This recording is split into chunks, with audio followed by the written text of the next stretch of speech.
Good morning everyone. Medyo malamig na ulit dito sa Hong Kong kasi ang weather dito malamig ngayon, bukas iinit na naman. So ngayon malamig sa mga magfa-flight. Magdala kayo ng mga jacket ha doon sa mga bagong na-hire na magfa-flight this year. Hanggang January, minsan hanggang March pa ang lamig dito sa Hong Kong. So tayo sa Pilipinas ay hindi sanay malamig na klima. Dito may malamig sila winter pero wala namang snow.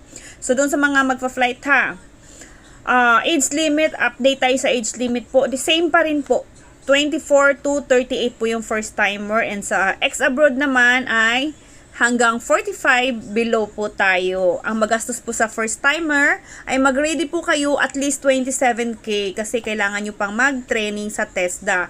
Doon sa mga ex-abroad naman, hindi na kayo kailangan mag-training sa TESDA.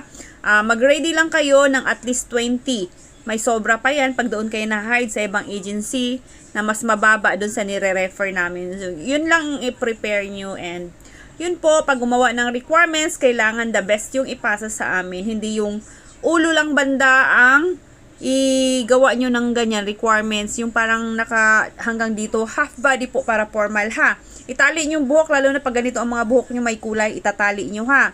Pag itali nyo naman yung buhok nyo, tinatali nyo nga, pero ginaganon nyo naman sa harap.